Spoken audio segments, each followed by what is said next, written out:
Moy guys, welcome to my vlog. So in this video guys, ipapakita ko sa inyo yung mga experience namin nung nagpunta kami sa may Veromaki. So anyways guys, yung Veromaki, isa siyang part ng Finland, isa siyang village. Hindi naman siya malaking talaga lugar. So parang kumbaga sa Pinas pa is barangay siya dito sa Finland. So yung Veromaki is very guys, very tahimik na lugar. So makikita nyo talaga yung mga forest, kung gusto nyo mag-relax, may peace of mind kayo. So pwede dito, maganda ditong puntahan kasi ma-unwind talaga kayo sa sa paligid, kasi forest siya guys ba. Yung mga nature lovers, so ma-appreciate nyo ito kung pupunta kayo dito kasi makikita nyo yung maraming mga puno, yung paligid talaga, feel nyo talaga yung countryside life dito sa lugar na to. So, before kami, yung unang ginawa namin guys, pumunta kami doon sa umakyat kami dyan. Pumasok kami dyan sa may forest. So, yung forest nila ay sobrang linis. Parang maintain ba na walang basurang makikita. So, every yung lugar dito, makikita nyo, may mga basurahan siya. So, yung mga tao is disiplinado sila. Alam nila kung saan nila itatapon yung mga basura, hindi sila nagtatapon kung saan-saan. So, may designated talaga na basurahan na tatapunan nila. Kaya malinis yung lugar, yung forest nila. So, nagpunta kami dyan sa ibabaw kasi parang tinitingnan namin sana kung anong meron doon dyan sa loob ng forest. So actually guys, nagpunta na kami doon sa may lake. Yung target talaga namin ng araw na yun is pumunta kami sa may lake kasi mag-grill nga kami ng sausage. Kaso lang, may nauna na pala doon na couple, dalawang mag-asawa. So, mag-asawa sila. Nauna na sila mag-grill doon. So, bumalik kami. Naghanap kami ng ibang place. So, alam mo naman, may yung introvert, yung gusto namin ng, kasi nga, diba, mayroong bata. So, ayaw namin humalo sa iba kasi makulit yung anak namin. Siya. Ito maingay.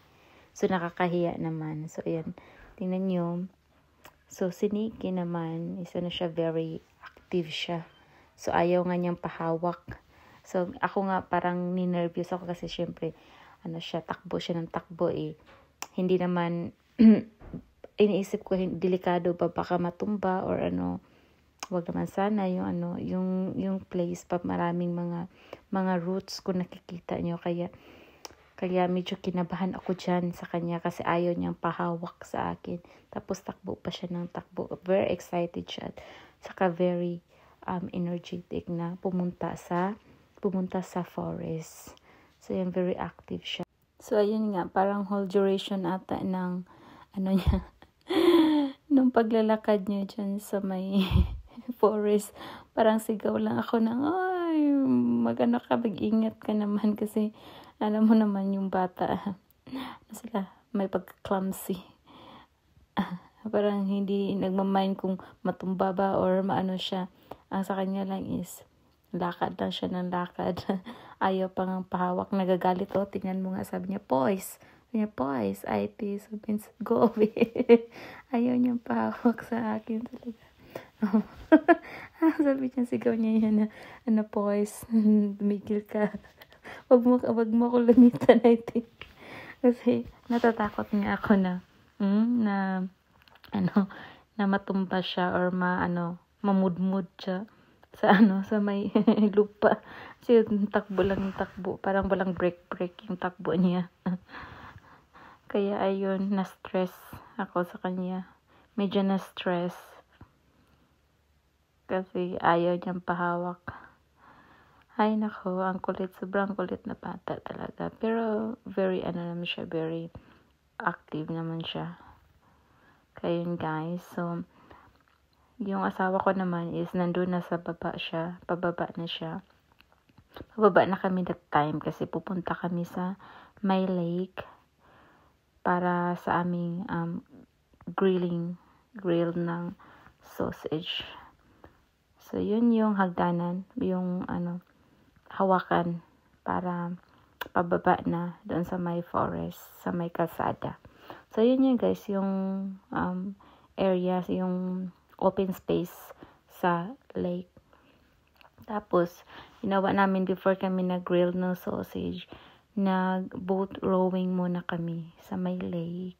So, sobrang amazing siya guys kasi first time ko ding mag-rowing, maka-experience ng boat rowing. So, siya, kakaibang experience din na yung iniisip ko nga that time baka may anaconda sa may lake. Alam mo yung nakikita dati sa movies, yung mga ganon, yung mga scenario yung kulay ng tubig tapos may biglang lalabas na malaking ahas.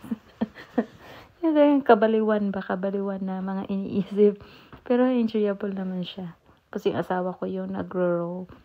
Tapos, si Nikki, nandun. Tapos, gusto pa niyang siya yung mag-drive. Mag-drive sa, sa, tawag pa dito, yung sa, rowing, row your boat. Gentle down sobrang ganda ng paligid ng tubig. Amazing. Grabe. Ang sarap ng pakiramdam. Countryside life. O diba, nagising na yung anak ko. Hindi nagbo-voice over kasi ako guys dito. Tapos yung anak ko nasa tabi ko lang. So yung pagpasensyahan nyo na kung medyo nyo na narinig niyo yung boses niya. So ayun guys, sobrang amazing. Sobrang ganda ng paligid. So kung nature lover kayo, ma-appreciate nyo talaga tong Verumaki, itong lugar na to. Sobrang peaceful, tahimik, at saka maaliwalas yung fresh yung air. So ayun guys, after namin, so yun nga, nag-grilling namin. After namin mag-grilling, so si Nikki, kumuha siya ng tubig para buhusan yung mga sobrang yung apoy sa pinag-grilling yun na apoy sa yung nag-grilled namin na para siya, hindi siya tumalsik sa paligid. So kailangan patayin siya. So before kami umalis sa lugar, so make sure namin na siya, patay na talaga lahat ng fire kasi siya, pag hindi na kasi patay, maaari siya mag-cause ng alam niyo yung forest fire. So kailangan i-make sure siya na talaga ubos na, wala talagang fire na makikita or tumalsik na fire kalayo, kumbaga. Ayan guys, so sobrang sipag ng anak ko. Siya yung nagbuhos. Believe na talaga sa kasipagan ng anak ko, grabe. Tapos, so ayun, nakipag-appear pa siya sa kanyang iska. Yun guys, kung makikita nyo guys, so wala na. Tapos, kung makikita nyo dyan sa paligid, meron dyang mga bench, yung mga sa stairs, o meron siya yung pupunta sa Nikki dyan. Ang niyan, every December, may mga pumupunta yung mga tao dyan para sa camping. So yan, diba? Ang ganda. Lalo na paggabi. Tapos naga-campfire sila dyan. Nag-grilling ng sausage, kantahan, kwentuhan. So ang saya-saya. Diba? O diba? Ang saya ng countryside life. So worth it yung pagpunta namin dyan. Kasi naman sobrang tahimik yung lugar at na-appreciate talaga namin yung lugar. So kumbaga ba guys, living life closer to nature is always the best. So countryside is the best. Charot. So, tinikit nyo before kami umalis talaga. Make sure na ginanon pa niya na wala na talagang natira pa na apoy sa paligid or sa area na nag-grill kami. So, yun lang guys. Thanks for watching.